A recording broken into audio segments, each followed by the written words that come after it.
আচ্ছা আমরা back to the স্টোরিতে যাই। সেটা হচ্ছে এই গেল 17 জুলাইয়ের কাহিনী। ওই দিন হচ্ছে তাহলে মেয়েরা হচ্ছে ফুল জায়গাটা কন্ট্রোলে ছিল, মেয়েরা পুরো রাত। তখন হচ্ছে আমি যেটা শুনছি যে, আমি জানি আপনি হয়তো ফিল্ডে ছিলেন, আপনি ভালো বলতে পারবেন, যে সুমাইয়া শিকদার অলমোস্ট 300টা ছেলের একটা ব্যাটালিয়নকে পুরো লিড দিছে। Is that true? সুমাইয়াপুর বিষয় যদি আসলে বলতে যাই, অনেক কিছু বলতে হবে। বলেন, সময় আছে। রাফিকে যেদিন মারার জন্য আসলে তাকে মারার জন্য নিয়ে যায়, ওই দিন ভিতরে সাংবাদিকরা না থাকলে ওই জায়গার মধ্যে রাফির সাপোর্টে একমাত্র যে মানুষটা ওখানে দাঁড়ায় ওইটা সুমাইয়া শিকদার আপু। সুমাইয়া শিকদার আপু ওই জায়গাটার মধ্যে রাফির সাথে ছিল। প্রক্টর অফিসে যখন তার ছাত্রত্ব বাতিলের জন্য শাটল থেকে তাকে নিয়ে যাওয়া হয়, সাংবাদিকরা ছিল ওখানে, সুমাইয়া শিকদার আপু ছিল। সুমাইয়া শিকদার আপু, আমি যা শুনছেন ভাই অবশ্যই সত্য শুনছেন।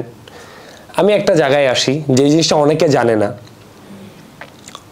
যখন ফার্স্ট ইন্টারনেট শাটডাউনের পরে, যখন ইন্টারনেট আবার কয়েকদিনের জন্য রিভাইভ করা হয়, তখন পুরো বাংলাদেশে হচ্ছে কথা চলতেছিল অনলাইন আন্দোলন।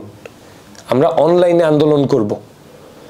ক্যাম্পাসে চট্টগ্রামে সশরীরে আন্দোলনের ডাক দেয় সুমাইয়া শিকদার আপু। ক্যাম্পাসে কত তারিখে সশরীরে? এটা 25 তারিখের দিকে। তখন কারফিউ চলতেছে। ফার্স্ট আন্দোলন ডাক দেয় সুমাইয়া শিকদার আপু। রাফিনা, সুমাইয়া শিকদার আপু। আচ্ছা, সুমাইয়া শিকদার আপু। অনেক সমন্বয়ক আছে ভাই, আমাদের সমন্বয়ক। ওই সমন্বয়কদের কাজ কি ছিল জানেন ভাই?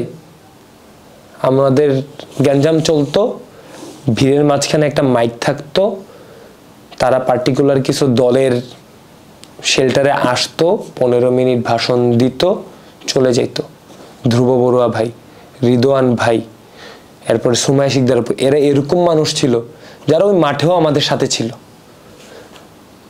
এরা কিছু মানুষ ছিল যাদেরকে আমি মাঠে পাইছি, ফিল্ডে আমার সাথে। এই যে রেদওয়ান ভাই আছে একজন, সে আমার সাথে ফিল্ডে ঢিলাচ্ছে, আমাদের সহসমন্বয়ক ছিল, তার ঢিলাচ্ছিল। কিন্তু এখন দেখেন ভাই, ইশাদে আপু আরেকজন। কারণ আমি হচ্ছে আমার চট্টগ্রাম আন্দোলন পর্যায়ে হচ্ছে 25 তারিখকে স্থগিত হয়ে যায়, কারণ আমি ততদিনে মামলা খেয়ে ফেলছি। কিন্তু নিহাইতি তখন হচ্ছে এই সরকার, তখন কিন্তু সরকারের এগেনস্টে সবাই চলে গেছে। একটা ফিল্ড শুধু তাদের এগেনস্টে যায় নাই, সেটা ছিল সাংবাদিক ফিল্ড। এন্ড তারা ওই পর্যায়ে সাংবাদিক আটক করে এই জিনিসটাকেও তাদের এগেনস্টে নিতে চাচ্ছিল না। যে বিধায় হচ্ছে আমি যতটুকু ভাবি, আমাকে ওই দিন গ্রেফতার করা হয়নি। মামলা তোলা ছিল কিন্তু গ্রেফতার করা হয় নাই, ছেড়ে দেওয়া হয়েছিল। তখন হচ্ছে আমার ব্যুরো চিফ আমাকে বলে যে তুমি হচ্ছে চিটাং ত্যাগ করো। তো আমার ঢাকার পরিস্থিতি আরো বাজে ছিল। ফ্যামিলি ঢাকা যাইতে কখনোই রাজি হইতো না, যেহেতু আমার বাসা উত্তরায়। মুগ্ধ ভাই যে তিনি আমার কলেজের সিনিয়র, তো আমরা খুব আপন মানুষই হারাইছি ভাই। আমাদের বন্ধু বান্ধব যারা উত্তরায় মারা গেছিল, উত্তরায় সবচেয়ে বেশি মারা গেছে। তো আমার ফ্যামিলি ওইখানেও যাইতে দিবে না। আমি শেষ পর্যন্ত কুমিল্লা যাই। কুমিল্লায় গিয়েও আমার নাম থানায় চলে যায়, যেহেতু হচ্ছে আন্দোলন একটা কুমিল্লাতে কনফার্ম করা হয়। হচ্ছে একটা ভিডিও খুব ভাইরাল হয়েছিল যে মেয়েদেরকে খুবই বাজেভাবে টর্চার করা হয়, লাঠি দিয়ে পিটানো হয়। ভিডিওটা আমরা সবাই দেখছি। ওই সময় কি আপনি কুমিল্লাতে ছিলেন? তখন আমি কুমিল্লাতেই ছিলাম। তবে কুমিল্লার হচ্ছে যেরকম, আমি যদি এখানে বলতে যাই যে আমি কুমিল্লায় আন্দোলন করতেছি হচ্ছে, ধরেন এখানে হচ্ছে বাঁশখালীতে আন্দোলন করতেছি। আচ্ছা হ্যাঁ বলে। ধরেন আমি বাঁশখালীতে আন্দোলন করতেছি, বাট গ্যাঞ্জামটা হয়েছে ধরেন 16 ডিস্টেন্সটা আমার সাথে এত দূর ছিল। আমি হচ্ছে কুমিল্লার ওই সাইডে ছিলাম, মুরাদনগর সাইডে। আমরা কোম্পানিগঞ্জ পার্টটাই হচ্ছে আন্দোলন করতাম। আর তখন এটা হয় কুমিল্লায়। যে জিনিসটা আমার আসলে সবচেয়ে বেশি খারাপ কোথায় লাগছে, যে একটা দল কতটা ব্রেন ওয়াশ করতে পারলে। কুমিল্লা শহরটা যেটা ভাই, এটা খুবই ছোট। আপনি হয় আমার বাবাকে চিনেন, বা আপনি আমার চাচারে চিনেন, বা আপনি আমার বন্ধু, বা আপনি আমার বড় ভাই। ছোট মফস্বল শহরগুলোতে যেমন সবাই একজন আরেকজনের সাথে। আমি যখন আমার এক বন্ধুরে ফোন দিয়ে মায়ের খাইছে, মাথা ফাটাইছে, ভাই শোন, হৃদয় আমার মাথায় বাড়ি দিছে। আমি আকাশ থেকে পড়ে, হৃদয় আর হয়েছে বেস্ট ফ্রেন্ড, একসাথে ক্রিকেট খেলে পোলা পাইন। আমরা কুমিল্লা যখন আমি টাউনে ফ্রেন্ডদের সাথে যাই, ক্রিকেট খেলছি, এরা এসে আমাদের মাথায় বাড়ি দিছে। দূরের কেউ না, কাছের মানুষ। তো এখন হুট করে যখন পতনের পরে তারা এত কথা বলতেছে যে বন্ধুত্ব রাজনীতি মিলানো উচিত না, তারাই তো শুরুটা করলো না। বন্ধুত্ব আর রাজনীতিকে তারা নষ্ট করলো না। তারা তারা তো আমাদের গায়ে হাত তুলে ফেলছে। কারা? নিজের বন্ধুরা। তো একটা দল কি পরিমাণ নৃশংস করে দিছিল আমার বন্ধুদেরই, যে তারা আমাদের মারতে পর্যন্ত একবার দ্বিধাবোধ করে নেই।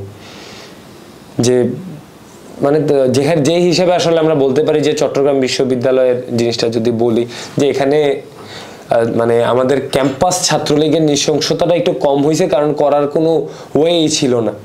এবং আমি এটাও বইলা দেই, যেহেতু আমি ক্যাম্পাস থেকে আন্দোলনে যাইতাম, ক্যাম্পাসে তখন তৎকালীন ছাত্রলীগ ছিল 30 জন।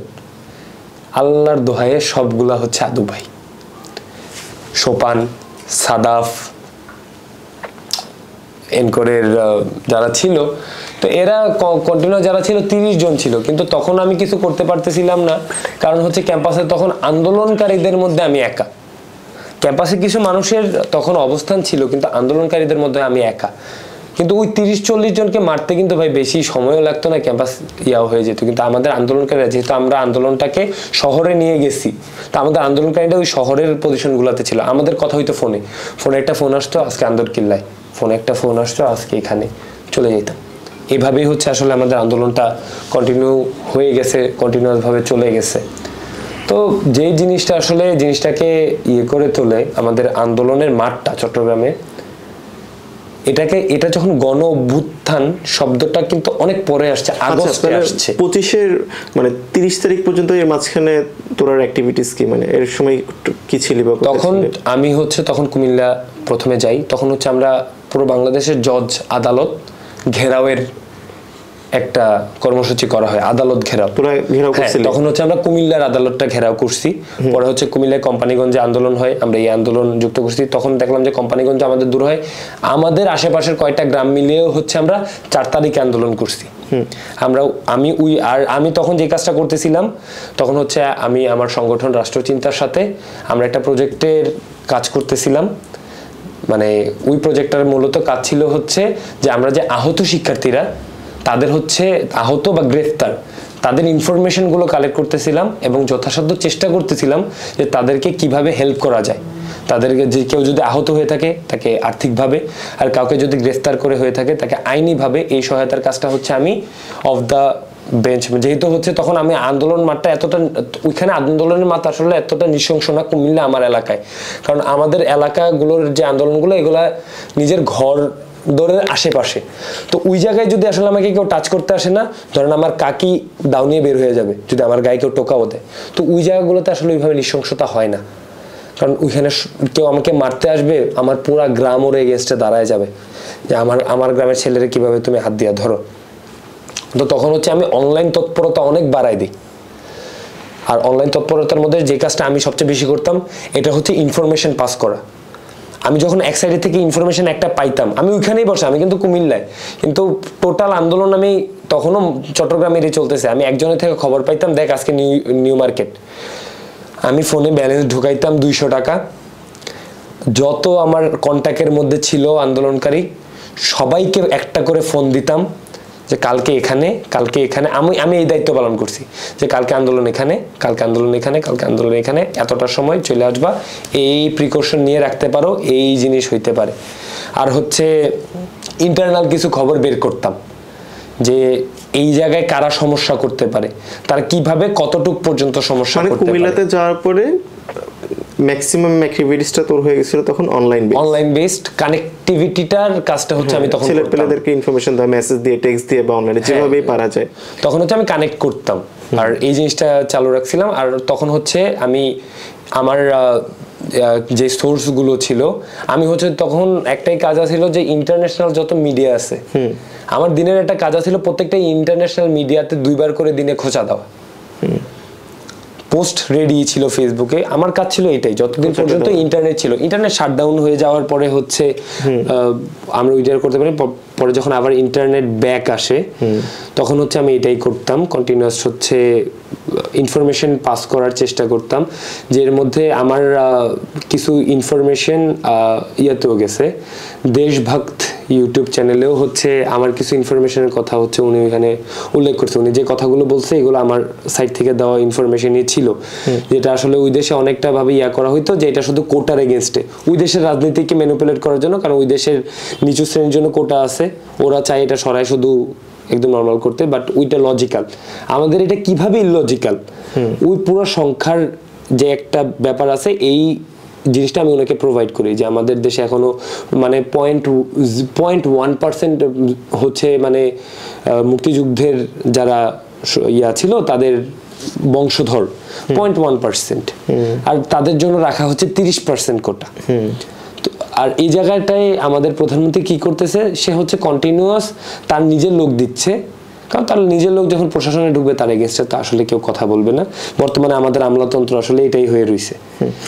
আমার যেটা তাহলে হচ্ছে ধরলাম যে 30 তারিখ পর্যন্ত অনলাইন অ্যাক্টিভিটি ছিল, 30 তারিখের পরে মানে আগস্ট মাসে মানে আপনি কি টের পাইছিলেন যে সেখানে government is going to fall? হ্যাঁ, এটা আপনি কখন টের পাইছিলেন? এই টেরটা আমি পেয়ে যাই, আমার বন্ধুর বাবা সে হচ্ছে সিভিল এভিয়েশনে চাকরি করে। তখন আমাদের উত্তরা আসনের, ঢাকা 18 আসনের যেই এমপি ছিল, সে হচ্ছে সে পড়ে গেছে, বাট তার ফুল ফ্যামিলি পাঠায় দেয়, তার পুরো ফ্যামিলি হচ্ছে সে বাইরে পাঠায় দেয়। সে আমাকে এই ইনফরমেশনটা দিছে, কারণ সে দেখছে এবং তার ফুল ফ্যামিলি চলে গেছে। পরের 2 দিন পরে সে নিজেও চলে যায়। আর তখন আরেকটা জিনিস যেটা হচ্ছে হয়েছিল, তখন হচ্ছে আমি ওনাকে বললাম যে আপনি হচ্ছে আমাকে কোনোভাবে যদি অ্যাক্সেস দিতে পারেন, কয়েকটা ছবি পাঠান বাংলাদেশ থেকে কন্টিনিউয়াস ইউএসএ আর ক্যানাডা যাওয়ার ফ্লাইটগুলোর, আর ওইখানে আমি অনেকগুলো এমপির নাম পাই। তখন হচ্ছে বলতে পারেন যে আমি অনেকাংশে শিওর যে এই গভর্নমেন্ট ফল করবে। এই ঘটনাটা কত তারিখের? 2 তারিখে আমি 100% শিওর এই গভর্নমেন্ট ফল করবে। আচ্ছা, না তুই এই ইনফরমেশনগুলো কখন পাইলি? এই ইনফরমেশন আমি পাওয়া শুরু করছি 30 তারিখ থেকে। 30 তারিখ বলতে আমি 29 তারিখে ফার্স্ট জানতে পারি যে সে তার ফ্যামিলি পাঠায় দিছে, এবং 3 তারিখ মানে 30 তারিখ রাতে, মূলত 1 তারিখ সে নিজের দেশ ছাড়ছে। তো এই জিনিসটা অনেকাংশে আমি শিওর হয়ে যাই যে সে দেশ ছাড়বে কেন, আজ করছে দেশ তারা তখনই ছাড়বে। আর এরও আগে আমি হচ্ছে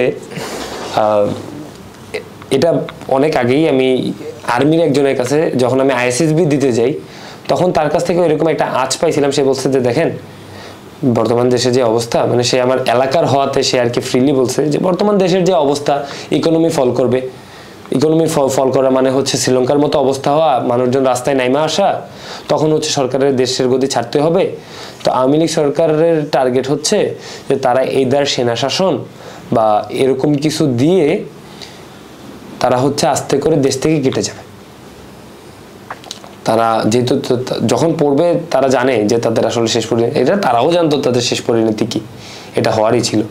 তো তারা হচ্ছে আস্তে করে হচ্ছে এখান থেকে কেটে যাওয়ার প্রস্তুতি কম বেশি সবাই নিয়ে রাখছে। এরপর আরো কিছু যেরকম হচ্ছে কন্টিনিউয়াস তাদের বাইরে হচ্ছে পুরোপুরি সেটেল হয়ে যাওয়া, তাদের বাইরে বিভিন্ন ঘর থাকা, এটাই দর্শায় যে তাদের মাথায় আছে যে এই দেশ তারা কোনো একদিন ছেড়ে হচ্ছে ওই দেশে গিয়ে সেটেল হয়ে যাবে।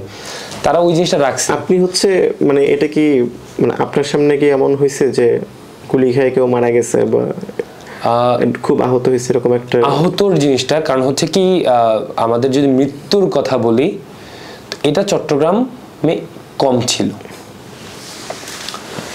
তবে আহতর মধ্যে হচ্ছে যেমন নিজের শরীরে, আমার শরীরে 19টা বুলেট আছে, রাবার বুলেট স্প্রিন্টার।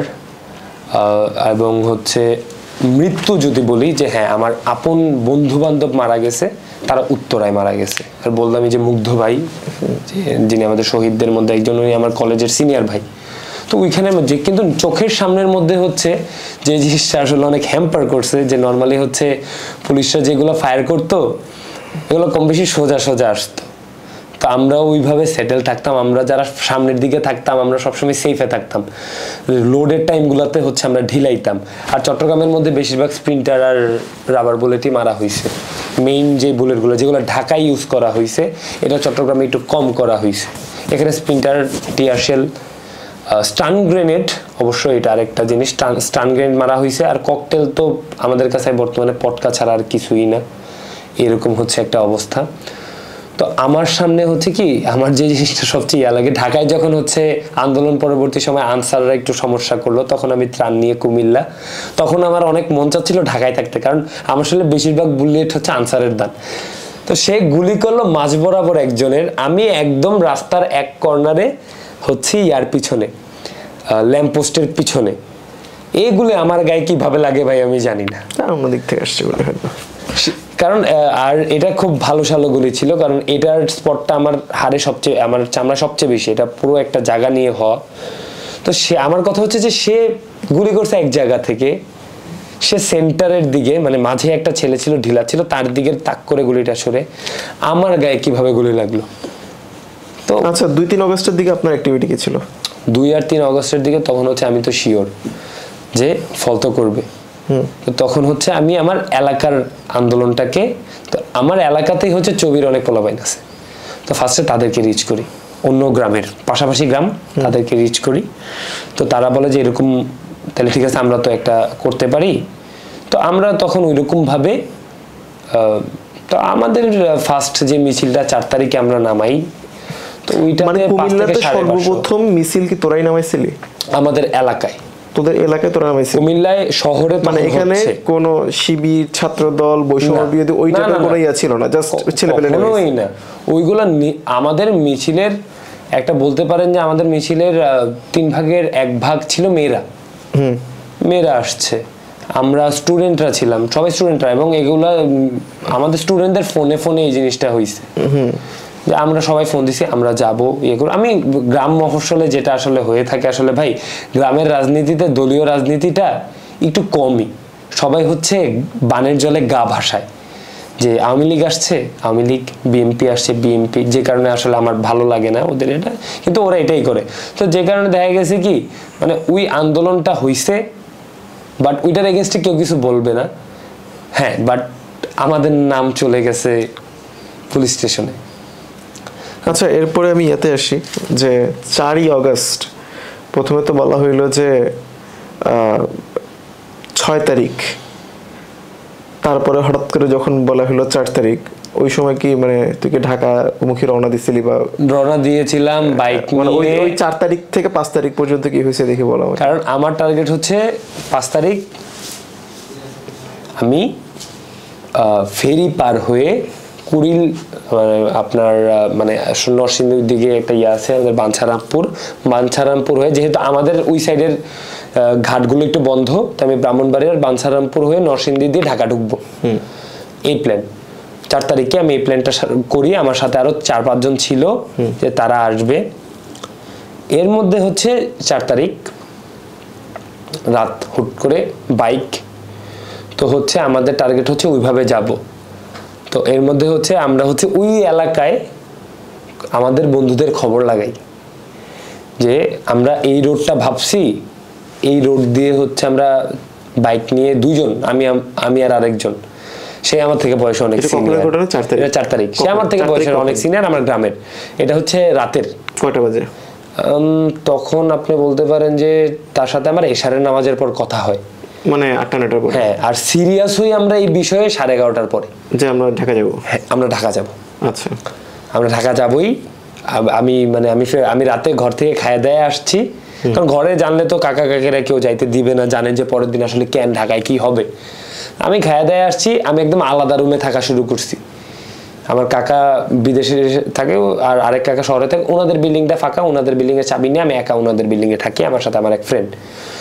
তো আমি এরকম একটা ইয়াতে যাই আরেক ফ্রেন্ডের সাথে, আর আরেক অনেক সিনিয়র একজনের সাথে, যে আমরা ওনার বাইক করে 2 জন হচ্ছে এই রোড দিয়ে যাব। বা যখন কন্টিনিউয়াস ওই এলাকাগুলোতে ফোন দিচ্ছিলাম, তখন তারা একই কথা বলতেছে, প্রত্যেকটা এলাকায় প্রত্যেকটা বের হওয়ার রোডে ওই দিন জ্যাম করে দিছে। ইভেনচুয়ালি আমরা ট্রাই নিয়েছিলামও, ভাই হচ্ছে সিঙ্গেলে বাইক নিয়ে যায়, ভাই ওই যে তথাকথিত আওয়ামী লীগের রাজনীতি করতো, বাট ওই যে আপনাকে যেটা বললাম বানের জলে গা ভাসানোর রাজনীতি আর কি। তো ওই ভাই হচ্ছে বাইক নিয়ে গিয়ে কয়েক জায়গায় হচ্ছে বাধার সম্মুখীন হয়ে 3য় স্পট থেকে হচ্ছে ভাইয়ের ফিরে আসতেই হয়। এখন আমি যেতে পারছিলাম কারণ হচ্ছে আমার শরীরে বুলেটের স্পটগুলো হচ্ছে পচা শুরু হয়েছিল, ডিউ টু আমি মেডিকেল অ্যাটেনশনটা পাচ্ছিলাম না। তো ওই জিনিসগুলো দেখলে অবশ্যই ঝামেলা হবে। আর কোনো কারণে যদি হচ্ছে আমার আইডি কার্ড দেখে ফেলে চট্টগ্রাম ইউনিভার্সিটি, আর ফোন যদি চেক দেয়, ফোনে তখনও আমি হচ্ছে ওই ফুটেজগুলো রাখতেছিলাম।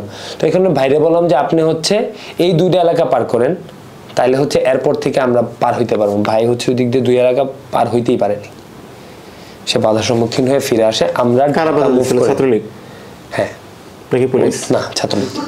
তখন হচ্ছে তৎকালীন ছাত্রলীগ যারা অস্ত্র নিয়ে ছিল, তারা মূলত, আপনি এটাকে যদি আসলে অস্ত্রের জায়গায় আনি, হ্যাঁ, বাঁশ, রড, মানে মারার প্রস্তুতি, হ্যাঁ, মানে তাদের মারার প্রস্তুতিটা তো ছিল, না হলে আমরা তো ওই মানুষজন দাঁড়ায় আছে এটা দেখা তো আর ভয় পাবো না। তো এটা হয় 5 তারিখে সকালে, আমি ঘুম থেকে উঠি 10টায়, কারণ আমার তখন কাজ হচ্ছে কানেক্টিভিটি, আর হচ্ছে যত পারি হচ্ছে কি চলতেছে, কি হচ্ছে। 5 তারিখ 10টায় ঘুম থেকে উঠি। আমি একজনের নাম নিব না, এই আন্দোলনে আমার সবচেয়ে বড় ব্যাকআপ আর সবচেয়ে বড় স্টোরি, প্রশাসনের সবচেয়ে বড় আমার লোক একজন, যে তার নাম আমি নিতে পারবো না, সে ডিজিএফআই এর একজন, তার নাম আমি নিতে পারবো না। সে আমারে ফোন দিয়ে বলে গদি নড়ে গেছে। আপনার কিন্তু বিশ্বাস হয় না ওই মুহূর্তে, কারণ আপনি জানেন যে এত সহজে এই মহিলা, আমি সবাইকে বলি যে আমার মধ্যে সে একজন মানসিক রোগী বাদে আর কিচ্ছুই না, কারণ একটা সাইকোপ্যাথ ছাড়া যা সে করছে। কারণ 2013 সালের হেফাজতের এগেস্টে আমার বাসা মুগদা, মতিঝিলের সাথে বুলেটের আওয়াজগুলো এখনো কানে স্পষ্ট, তার নৃশংসতা আমার চোখের সামনে। সে সাইকোপ্যাথ ছাড়া আর কিছুই না আমার মতো। তখন আমার বিষয় যে সে তো খুন খারাপ ছাড়া দেশ ছাড়ার কথাই না, সে দেশ কেন ছাড়তেছে, কিভাবে ছাড়তেছে, আমার বিশ্বাস হইতেছে না। কিন্তু মনে মনে ওই যে আশা, তখনই খবর আসে 1টার সময় যে সেনাপ্রধান জাতির উদ্দেশ্যে ভাষণ রাখবে, 2টার সময় রাখবে, সময় পিছাচ্ছে। তো গ্রামে জানেনি এখন হচ্ছে মানে ফোন নাই বললেই চলে, মানে ফোন আছে মানে টিভি নাই বললেই চলে। তো এক কাকা আবার হচ্ছে গ্রামের বাজারের দোকান, আমি গিয়ে বসছি কাকার ঘরে, যে গদি কিন্তু নড়ছে বুঝো, এখন টিভিতে কিন্তু দেখা লাগবে, টিভি তোমার আছে জামু। পরে এই কাকারে নিয়ে, কাকা হয়েছে হ্যার খাট ঠিক করার কাজ করতেছে, হ্যার ওই কাজে হেল্প টেল্প কইরা কাকারে নিয়েই গিয়ে দোকান খুইলা নিউজ ছাড়লাম। ফার্স্ট নিউজ হচ্ছে শেখ হাসিনা পলায়ন করছে। এর আগে কিন্তু মানে উনি যখন হচ্ছে আমারে জানাইছে যিনি, সেই হচ্ছে পরে আবার হচ্ছে আমাকে একটা ছবি পাঠায় হেলিকপ্টারে হাসিনার যাওয়ার যে ইয়াটা, তখনও বিশ্বাস হচ্ছে না।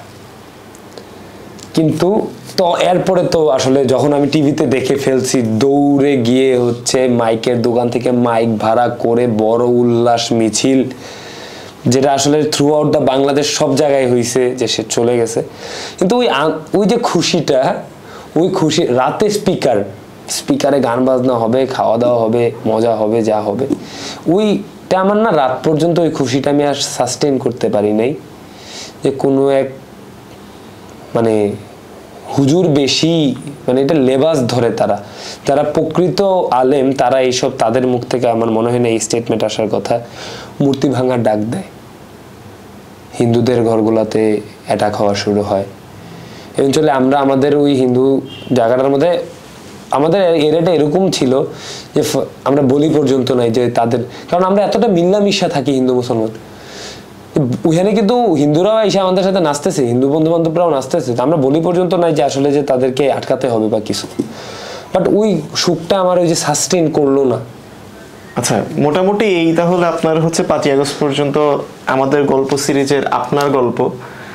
আপনি এখন আসলে কি ফিল করেন? ধরেন আমরা প্রায় 50 বছর পরে বাংলাদেশের আবার একটা এরকম গণ অভ্যুত্থান তো আরো আগে হয়েছিল, 50 বছরও কম বলে ফেলছে, আরো বেশি হবে সময়সীমাটা।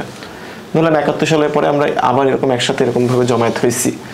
হ্যাঁ, তো আমাদের যে এক্সপেকটেশনস গভর্নমেন্ট থেকে বা নতুন যারা ছাত্র রাজনীতি করতেছে, হ্যাঁ, আপনার কি মনে হয় সেটা ফুলফিল আপ হচ্ছে? আপনার কি এটা কখনো ফিল হয়েছে যে আমার সাথে আমার শহীদ ভাইয়ের রক্তের সাথে বেইমানি হয়েছে বা আপনার সাথে বেইমানি হয়েছে? মানে এই আন্দোলনের ক্রেডিট নিয়ে এখন যে একটা বিশ্রী কালচার শুরু হয়েছে, আপনি এটা কি বিলিভ করেন যে আপনি মানে আপনি যেটা বারবার বলছেন যে সবাই স্টেক হোল্ডার, হ্যাঁ, কেউ এখানে আলাদাভাবে মাস্টার মাইন্ড না, তা আপনি আসলে জিনিসটা কিভাবে ফিল করেন বা আপনার এক্সপেকটেশনস কি এই জেনারেশন থেকে? আন্দোলনের পরে অন্তত ভাই আমি এটা তো বুঝছি যে কিভাবে 71-এর পরে ভুয়া মুক্তিযোদ্ধার সনদের পরিমাণ এত বাইরে গেছে, এটা তো আমি এখন খুব ভালোভাবে বুঝছি। এই জায়গায় একটাই আসি, যে জিনিসটা আমি এখনো জুলাইয়ের সময়ের আন্দোলনের ভিডিও দেখি, দেখি রেগুলার রাতে একবার হইলেও তো একবার একটা উকি মারি, কারণ ওই জিনিসটা আমাকে যেটা খুশি দেয় যে সবাই একসাথে এক লক্ষ্য, একটা কমন এনিমি সরাতে হবেই। কেউ জিজ্ঞেস করি নাই কে কি। আসলে আমরা আমাদের ভুলটা কই হয়ে গেছে জানেন ভাই, যেটা আমার আমি সত্যি কথা ভাই, বুমার জেনারেশনের কাছে না আমার কোনো এক্সপেকটেশনই নেই। আমি ওদেরকে ফেলে দিছি, একদম ফেলে দিছি। আমার এক্সপেকটেশন ছিল আমার জেনারেশনের কাছ থেকে, আমার জেনজি, আমার জেনারেশন, আমার তাদের কাছ থেকে আশা ছিল দেশটারে আমরা কিছু একটা করতে পারবো। যখন বলছিল যে বিকল্পকে, আমরা যখন বলছিলাম যে বিকল্প আমি, ওই জিনিসটা হিট করছিল আমাকে যে না আসলে বিকল্প আমি। আমার মতে যেটা হওয়া উচিত ছিল, আন্দোলন পরবর্তী সময়ে সবাই তখনও এক থেকে দেশটাকে একটা সাস্টেইনেবল জায়গায় নিয়ে পরবর্তীতে যার যার রাজনৈতিক মতাদর্শের মতো আলাদা হয়ে যাওয়া। লেজুর ভিত্তিক রাজনীতি ছাড়া বাংলাদেশের কেউ কোনোদিন রাজনীতি শিখেই নেই। যে ভাই এই বাংলাদেশে যে যাই বলুক, বাংলাদেশের সবার রাজনৈতিক গুরু একজনই, সে শেখ মুজিবুর রহমান। কারণ যার হাতে যখনই ক্ষমতা গেছে সে তার মতোই আচরণ করছে, আর কিছুই না। সবার রাজনৈতিক গুরু একটা ব্যক্তি, কারণ তুমি তোমার হাতে ক্ষমতা আসছে, তুমি এটাই করতেছো। তার পার্থক্যটা কি হলো? পার্থক্য তো কিছুই রইলো না ভাই। তোমরা স্টেক নিয়ে মারামারি করতেছো। আমি কালকে দেখতেছি আমার প্রাইভেট ইউনিভার্সিটির ভাইদের উপরে অ্যাটাক হইতেছে। তখন তারা যখন আমাদের পাশে আসছিল, ব্র্যাক ইউনিভার্সিটি কি হয়েছে আমরা জানি না, এনএসইউতে কি হয়েছে, ইস্ট ওয়েস্ট ইউনিভার্সিটির মধ্যে কি হয়েছে আমরা তো সবাই জানি। এরপরে কেন আমরা এখন এসে আমাদের কিসের জন্য, তুচ্ছ একটা পোস্টের জন্য পার্টিতে? ভাই এরকম বহুত, আমি জাস্ট একটা কথা বলি, আমাদের আন্দোলনের সময় একটা ভাই হচ্ছে পুলিশের গাড়ির মধ্যে হচ্ছে পেইন্ট করতেছিল, সে কোথায় এখন? নাই তো, সে তো কোনো স্টেক নিতে আসে নাই। কালকে যে ভাইটাকে মারা হইল, তার একটা চোখের চাহনিতে পুরো দেশের শরীরে আগুন ধরে গেছিল, সে তো স্টেক নিতে আসে নাই। তাইলে স্টেকের মারামারি কোথায় করতেছি, কেন করতেছি? স্টেকের মারামারিতে দিন শেষে কি হবে? দিলা তুমি আন্দোলনের মোরালের মেরে। তুমি যে এত স্টেক নিয়ে মারামারি করতেছো, 2 দিন আগে আমি তোমার এত আন্দোলনকারী অ্যাডমায়ার করতাম। আমি তোমাকে ভাই আর গুনি না, কারণ তুমি আমার ভাগ করছো, তুমি আমার রক্তের দাম দিয়ে স্টেক নাও, তুমি আমার বুলেটের দাম দিয়ে তুমি স্টেক নাও, যা ইচ্ছা তা নাও। আমি নিজে গিয়া বললাম যে ওই ছাড়া মনে হয় না দুনিয়ায় কেউ আন্দোলন করছে। তুমি যদি দিতে পারো দাও।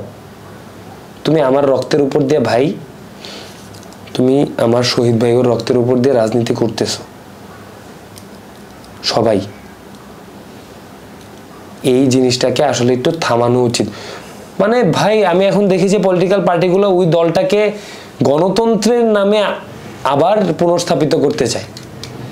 যে আমার মতে ধরেন আমি বললাম আমি এথিস্ট, এখন তার মানে কি ওই ধর্মের কোনো কিছু আমার গায়ে লাগে না, বা আমি মুসলমান ধর্ম পালন করি, হিন্দু ধর্মের কোনো বাধ্যবাধকতা তো আমার মধ্যে আসে না।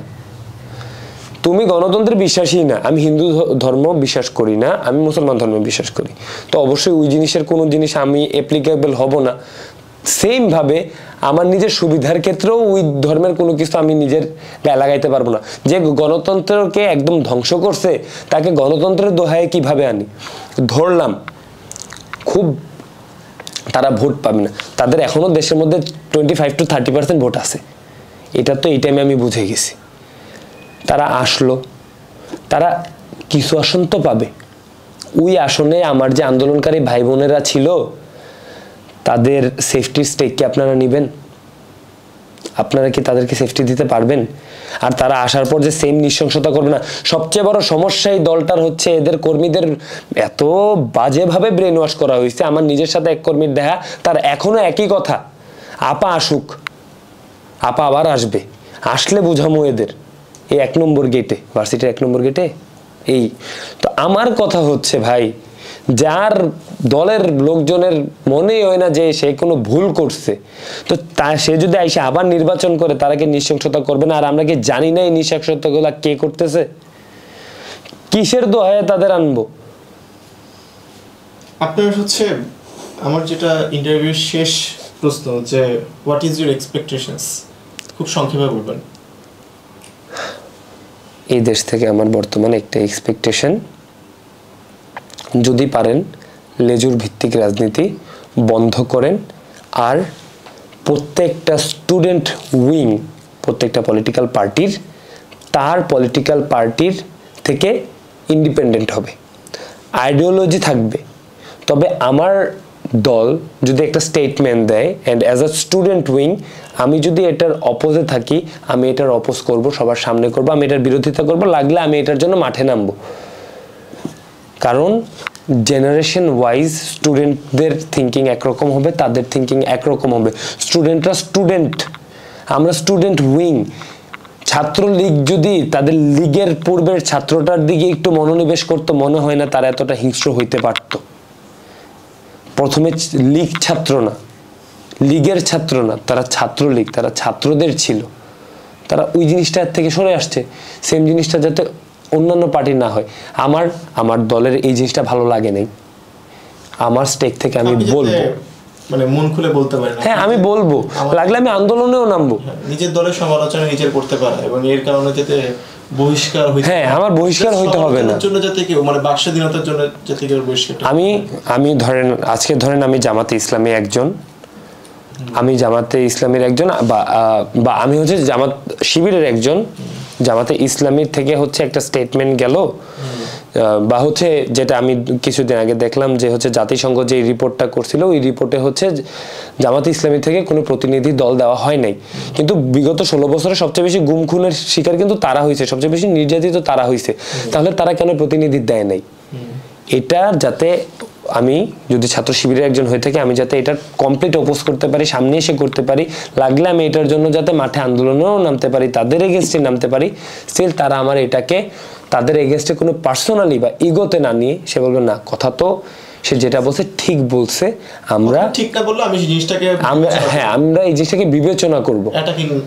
আমাদের আসলে আমাদের কালচারটা অনেকভাবে হচ্ছে এই আমাদের মানে ইংরেজদের দ্বারা খুব পরিশোধিত করা।